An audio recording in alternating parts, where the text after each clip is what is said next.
저희 집은 빌라인데 제가 군대에 있을 때 옆집에는 딸 둘을 키우는 40대 초반 아주머니가 살고 계셨어요. 아줌마는 돌싱이셨고 공장에서 작업 반장을 하고 계셨는데 복학 전에 방황하던 제게 아르바이트 자리를 소개해 주셨죠. 바로 아줌마가 다니시던 공장이었어요. 그곳은 주로 육가공, 선별, 가공 및 포장 등을 하는 곳이었는데 집이랑 거리도 괜찮고 근무 시간이 좀 길긴 했지만 나름 이름 되면 다 알만한 회사여서 괜찮겠다 싶어 일을 시작하게 되었어요. 옆집 아주머니와는 일하는 부서가 달라서 자주 마주치진 않았지만 오다 가다 얼굴을 보면 반갑게 인사하며 지냈어요. 처음엔 관심도 없었고 그냥 동네 아줌마라고만 생각했죠. 공장에는 저와 말동무를 해줄 30대 초중반의 노처녀 누나들과 이씨 아주머니들이 많아서 옆집 아줌마가 이성으로 느껴질 일은 전혀 없었거든요. 적어도 그 일이 있기 전까지는요.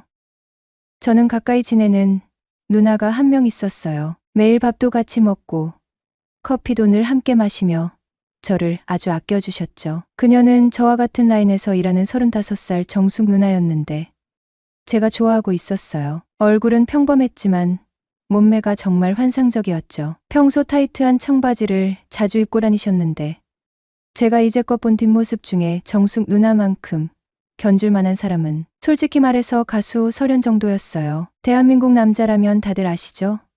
설현의 SK텔레콤 광고판, 크롭탑과 스키니진, 베이지색 하이힐을 신고 뒤돌아 서 있는 뒤태. 제가 어릴 때부터 설현의 굉장한 팬이었거든요. 그런데 설현과 비교해도 손색 없는 정숙 누나를 보자마자 첫눈에 반해버린 거죠. 게다가 일할 때는 정숙 누나가 제 바로 앞에서 일을 하니 혈기왕성한 시기에 외롭던 저에게 그녀는 웬만한 연예인보다 훨씬 소중한 존재였어요. 그러던 어느 날 회사에서 팀 전체 회식이 있던 날 사건이 터지고 말았어요. 돼지갈비집에서 다 같이 1차를 하고 마음 맞는 사람들끼리 2차로 호프집에 가자고 했는데 저는 갈 생각이 전혀 없었어요. 그런데 제가 좋아하던 정숙 누나가 저를 붙잡더니 2차를 가자고 하는 거예요. 혹시나 무슨 일이 생길까 하는 마음에 따라갔죠. 그런데 제가 앉은 바로 앞자리에 이 팀 작업반장인 옆집 아줌마가 있는 거예요. 창식이 사람들이랑 잘 어울리고 일도 잘한다고 우리 팀에도 소문났던데. 하하. 그런가요? 전 시키는 대로 했을 뿐인데요. 그리고 일이 크게 어렵진 않았어요. 역시 상남자였어. 내가 사람 보는 눈은 정확하다니까. 아줌마. 그 말 칭찬이죠? 그럼 당연히 칭찬이지. 여자는 여자다워야 하고 남자는 남자다워야 한다는 말은 당연히 칭찬이지. 암튼 아줌마한테 좋은 말 들으니 기분은 좋으네요. 그래. 암튼 열심히 해줘서 고마워. 우리 한잔할까? 아줌마가 배시시 웃으며 제 눈을 쳐다보는데 눈동자가 약간 풀려 살짝 취한 상태로 보였어요. 네. 저한테 신경 써주셔서 고마워요. 아줌마. 고맙긴 뭘 이 정도 가지고. 호호. 그러면서 민정 엄마와 본격적으로 이런저런 얘기를 나누었어요. 창식이. 만나는 여자는 있어? 아니요. 없어요. 군대 있을 때 여자친구가 고무신 거꾸로 신었거든요. 아, 그랬어? 그나저나 너 제대한 지 벌써 6개월이 넘었지? 네. 8개월째예요. 이야, 우리 창식이 많이 외롭겠구나. 이 아줌마가 참한 아가씨로 하나 소개시켜줘. 아뇨, 괜찮아요. 제 연애 사업은 제가 알아서 할게요. 하하. 칫, 그렇게 말하니 괜히 섭섭하네. 창식이, 너 혹시 정숙이 좋아하니? 네? 순간 속마음을 들킨 것 같아 깜짝 놀랐죠. 그런 거 아니에요. 근데 왜 그렇게 생각하셨어요? 아줌마는 돼지갈비집에서부터 제가 자꾸 정숙 누나를 심하게 쳐다보는 게 느껴졌다고 하셨어요. 그래서 전혀 그런 사이 아니라고 했더니 너 정숙이 좋아하면 안 돼. 이러시는 거예요. 그래서 왜요? 하고 물으니 사실은 정숙 누나랑 공장장님이랑 비밀 연애를 하고 있다는 거예요. 혹시 제가 정숙 누나를 좋아하다 상처받을까봐 말해주는 거라고요. 사실 크게 실망했죠. 저는 되는 일이 하나도 없구나. 홧김에 술잔을 마구 들이켰어요. 창식아, 너 이러다 쓰러져. 천천히 좀 마셔. 저 쓰러지면 아줌마가 책임지고 집까지 데려다 주실 거죠? 얘는 내가 왜 널 책임져. 내 남자도 아닌데. 이웃 좋다는 게 뭐예요. 가는 길에 같이 가면 택시비도 아끼고 좋잖아요. 그래, 알았다. 오늘은 너 책임져 줄 테니 실컷 마셔. 그 순간 정숙 누나와 눈이 마주쳤는데 공장장 옆자리에 앉아 즐겁게 노는 모습에 정말 현타가 제대로 왔어요. 내가 지금 이 자리에 왜 있는 거지? 그렇게 한참 속상해하고 있는데 3차로 노래방을 가자는 거예요. 호프집에서 내내 공장장 옆에 붙어있던 정숙 누나가 갑자기 저한테 오더니 노래방에 가자는 겁니다. 창식아, 누나랑 노래방 가자. 알고 보니 두 사람의 비밀 연애에 제가 들러리 같은 존재였던 거예요. 그동안 저를 데리고 다녔던 이유가 두 사람이 마음껏 데이트를 즐기기 위한 것이었다고 생각하니 화가 치밀어 올랐네요. 그래도 누나가 팔짱까지 끼며 애교를 부려서 살짝 기분도 누그러지고 언젠가 두 사람이 헤어지게 되면 저에게도 기회가 오겠지 싶어 우여곡절 끝에 노래방에도 함께 가게 되었어요. 그런데 한 30분쯤 신나게 놀다 보니 갑자기 쉬어가는 타임이라며 몇몇 사람이 브루스를 추었는데 공장장과 정숙, 누나도 한쪽 구석에서 추고 있더군요. 그 모습을 본 순간 속이 부글부글 끓어올랐죠. 그래서 저도 홧김에 민정 엄마한테 가서 아줌마도 저랑 브루스 쳐요 하며 손을 잡아 끌었더니 호호호 내가 창식이랑 이래도 되나 모르겠네 하면서 살짝 밀당을 하더니 슬며시 끌려오는 거예요. 창식아, 나 춤 잘 못 춰. 걱정 마세요. 저도 처음이니까 한쪽 구석에서 공장장님이 정숙 누나를 끌어안고 스텝을 밟는 모습을 보고 그대로 따라했죠. 어머나, 순간 아줌마도 깜짝 놀라더군요. 아줌마 괜찮으세요? 아니, 괜찮아. 내가 이런 춤은 처음이라. 거짓말이었어요. 공장장님이랑 김씨 아저씨도 자연스럽게 아줌마들이랑 춤을 추는 걸로 봐선 그들이 이런 곳에 한두 번 온 것이 아님이 분명했거든요. 그렇게 3차 노래방도 끝나고 집으로 가는 길은 같은 빌라에 사는 민정 엄마와 자연스럽게 택시를 타게 되었죠. 택시 뒷좌석에 나란히 앉아가는데 노래방 때와는 달리 너무 조용해서 둘 다 뻘쭘하니 창문만 보고 있었어요. 막상 집 앞에 도착하니 아줌마가 이대로 헤어지기엔 뭔가 허전하다면서 우리 한 잔만 더 할래? 이러시는 거예요. 한 잔 더 하게 된다면 분명 뭔가 일이 생길 것만 같은 느낌이 들었어요. 그 짧은 시간 동안 별의별 생각이 다 들더군요. 나이 차가 너무 많이 나서 안 돼. 애가 둘이야. 절대 안 된다라는 생각이 들었지만 술이 들어가니까 이성보다 본능이 먼저였던 거예요. 제가 아줌마에 비해 한참 어리지만 그래도 남자잖아요. 여자친구와 헤어진 지도 꽤 되었고 한참 외로움을 느낄 때였으니까요. 더군다나 짝사랑하던 정숙 누나에 대한 배신감과 함께 홧김에 브루스를 쳤던 감정이 뒤섞여 복잡한 심경에 하룻밤을 보내고 말았어요. 사실 옆집 아줌마 민정엄마는 저희 엄마랑 언니, 동생하며 친하게 지냈던 옥순 아줌마예요. 10년 전 엄마가 떠난 후 아버지와 단둘이 사는 빌라 3층 집은 늘 그랬다. 계절은 바뀌어도 어딘가 텅 빈 듯한 공기는 변함없이 무겁게 내려앉아 있었다. 빌라 현관문을 나서면 바로 앞집 301호가 보였다. 옥순 아줌마네 집, 미정, 미숙 두 딸과 함께 세 식구가 오순도순 살아가는 곳. 빌라 분양받던 15년 전부터, 그러니까 내가 8살 꼬맹이였을 때부터 옥순 아줌마와 알고 지냈다. 엄마와 옥순 아줌마는 언니 동생하며 친자매보다 더 끈끈하게 지냈었다. 명절이면 우리 집 거실은 신문지 깔고 음식 냄새와 기름 냄새로 가득 찼다. 온 가족, 아니 두 가족이 거실에 둘러앉아 전을 부치고 옥순 아줌마 특제 잡채를 만들었다. 김장철이면 빨간 고무대야가 거실 한가운데 놓였고 옥순 아줌마의 칼칼한 웃음소리가 빌라 복도를 울렸다. 김치를 버무리다 말고 삶은 돼지고기에 갓 담근 김치를 얹어 먹던 그 따뜻한 겨울밤의 풍경은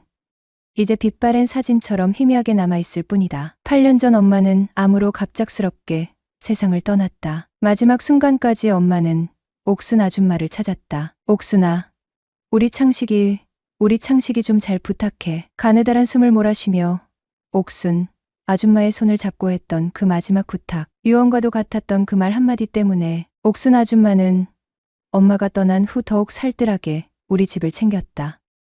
밑반찬은 물론이고 가끔씩은 집안 청소까지 도맡아 했다. 마치 엄마의 빈자리를 채우려는 듯 옥순 아줌마의 손길은 따뜻하고 헌신적이었다. 적어도 겉으로 보기에는 그랬다. 하지만 옥순 아줌마와 우리 가족 사이에 드리워진 미묘한 그림자를 감지하기 시작한 건 사춘기에 접어들 무렵이었다. 아버지는 엄마를 잃은 슬픔에 잠겨 말 수가 줄었고 집안 분위기는 늘 무겁고 어두웠다. 그런 아버지 곁을 옥순 아줌마가 맴돌기 시작했다. 처음에는 엄마 친구로서 아버지를 위로하는 거라고 생각했다. 하지만 시간이 지날수록 두 사람의 관계는 어딘가 수상쩍게 느껴졌다. 어느 날 밤 늦게까지 학원에 있다 집에 돌아오는 길이었는데 빌라 복도는 어두컴컴했고 301호 옥순 아줌마네 집 현관문은 굳게 닫혀 있었다. 우리 집 문을 열려고 비밀번호를 누르려는 순간 301호 현관문이 열리는 소리가 들렸다. 무심코 고개를 돌린 순간 내 눈을 의심했다. 옥순 아줌마 집에서 나오는 사람은 다름 아닌 아버지였기 때문이었다. 아버지는 굳은 표정으로 주변을 두리번거리더니 서둘러 자기 집으로 들어갔다. 순간 온몸에 소름이 돋았다. 아버지가 왜 옥순 아줌마 집에서 나오는 거지? 그것도 밤늦은 시간에. 옥순 아줌마네 집 비밀번호는 어떻게 알고 있는 거지? 머릿속은 온통 물음표로 가득 찼다.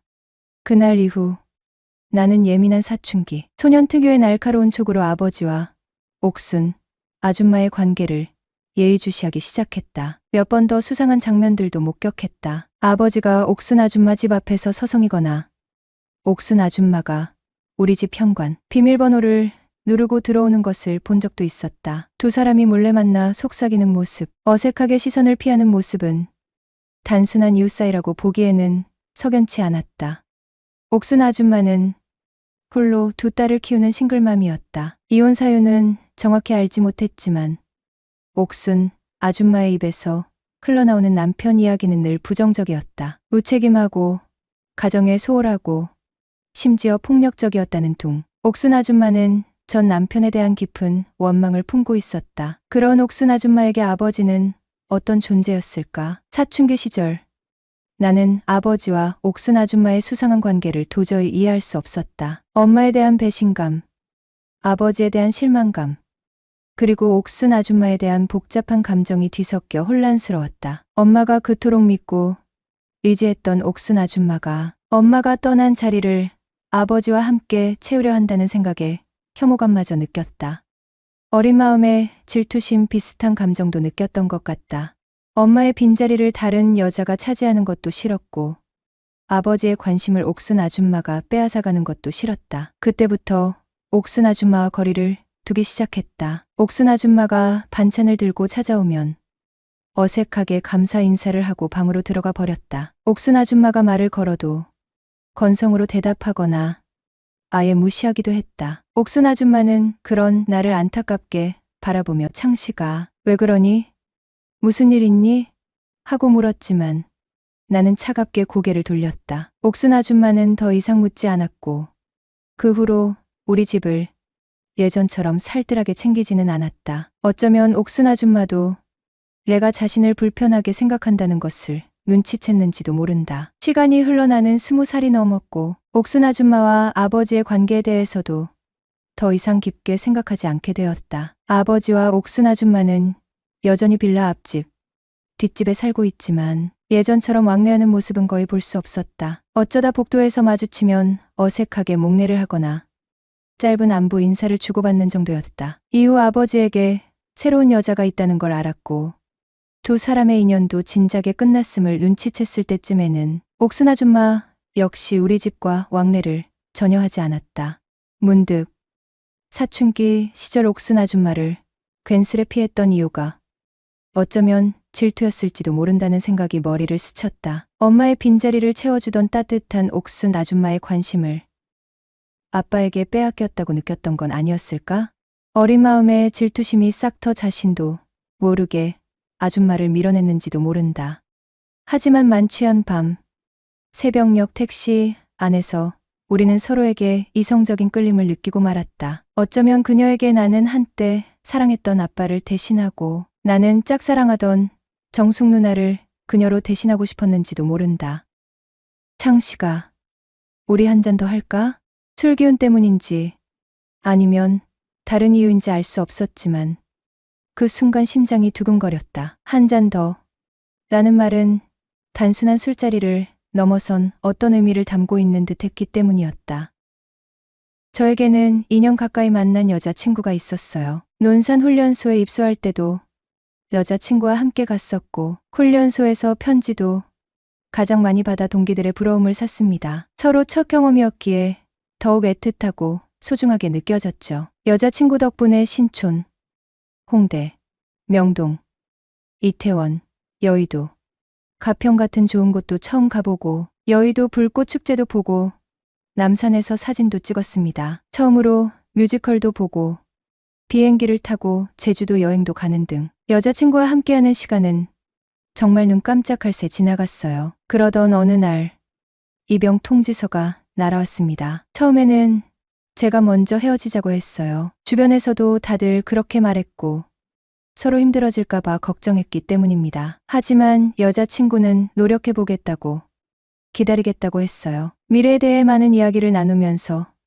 서로에 대한 애정이 생각보다 깊다는 것을 깨달았고 여자친구의 기다린다는 말을 굳게 믿고 군대에 갔습니다. 군대 초기에는 여자친구와 전화통화를 정말 많이 했습니다. 선임들의 눈치를 보고 혼나기도 했지만 여자친구 목소리를 듣고 싶었거든요. 군 생활의 유일한 낙이었으니깐요. 한 달에 2번 정도 여자친구가 면회를 와서 외박도 나가곤 했어요. 이 모든 게 상병 때까지는 모든 것이 좋았습니다. 그런데 어느 순간부터 여자친구가 복학생 오빠들과 친해지기 시작했어요. 가끔 술도 마시고 밥도 먹으러 다닌다는 이야기를 들었고 늘 어떤 남자와 함께 있다는 것을 알게 되었습니다. 그러다 락 페스티벌도 그 선배와 함께 다녀왔다고 했어요. 처음에는 그러다 정분난다. 남녀 사이의 선후배가 어디 있냐며 걱정했더니 여자친구는 3살이나 많은 아저씨고 친오빠처럼 친한 것뿐이라 그런 일 없을 거지라고 했습니다. 하지만 시간이 지날수록 여자친구는 제가 전화하면 귀찮아하고 빨리 끊으려고 했어요. 이후 자주 말다툼을 하게 되면서 서로 점점 지쳐갈 때쯤 불길한 예감이 들었습니다. 혹시 그 선배랑 바람이 난 건 아닐까? 며칠 안에 여자친구가 헤어지자고 할 것 같다는 안 좋은 느낌이 강하게 들었습니다. 역시나 여자친구는 얼마 못 가 먼저 헤어지자고 했어요. 그 오빠가 자기를 좋아한다고 고백했는데 그 오빠는 자기 스타일도 아니고 마음에도 없다고 했어요. 그냥 저를 기다리는 것이 너무 지치고 힘들어서 헤어지는 것이라고 했습니다. 솔직히 입대하고 여자친구에게 미안한 마음이 컸어요. 옆에 있어주지도 못하면서 투정만 부리고 힘들다고 주말마다 면회 와달라고 했던 것이 마음에 걸렸거든요. 이대로 놓아주는 것이 그녀를 위한 길이라고 생각했고 헤어질 때도 그렇게 말했습니다. 그동안 정말 미안하고 고마웠어. 그리고 진심으로 사랑했다. 란 말을 남기고 이별했습니다. 그렇게 남은 군 생활을 무사히 마치고 제대했는데 어느 날 소식을 듣게 되었어요. 여자친구가 그 남자와 이미 오래전부터 사귀고 있었다는 것입니다. 너무 궁금해서 전 여자친구 페이스북에 들어가 봤더니 만난 지 200일이라고 적혀 있었어요. 저와 헤어지기 전부터 이미 만나고 있었던 것입니다. 배신감에 휩싸여 술만 마시고 PC방에 틀어박혀 게임만 하고 동네 양아치들과 싸움질이나 하면서 힘든 나날을 보냈어요. 그러던 어느 날 동네 양아치들과 싸움이 붙어 파출소에 잡혀간 적이 있습니다. 출장 중이신 아버지를 대신해 옥순 아줌마가 보호자로 와주셨어요. 파출소에서 옥순 아줌마에게 잔소리를 듣고 크게 혼이 났죠. 아줌마는 제 사정을 듣고 잡념을 없애는 데는 단순 노동이 최고라며 자기가 일하는 공장에서 아르바이트를 해보는 것이 어떻겠냐고 제안을 했어요. 복학하기 전에 노트북이랑 스마트폰이나 바꿔보자는 생각으로 아줌마가 소개해준 공장에서 일을 시작했습니다. 그러다 옥순 아줌마와 사고를 치고 만 것입니다. 안 될 줄 알면서도 우리는 서로에게 끌렸고 1년 동안 아무도 모르게 만남을 이어왔죠. 사실 복학하면 자연스럽게 우리 사이도 끝날 줄 알았거든요. 그래서 그냥 불장난 정도로 가볍게 여겼습니다. 정식으로 데이트를 하는 것도 아니었고 서로에게 사랑한다거나 좋아한다는 말을 바라지도 않았으니 옥순 아줌마도 저를 그냥 스쳐 지나가는 인연 정도로 생각했을 겁니다. 더군다나 저희 아버지와도 그렇고 그런 사이였으니 말이죠.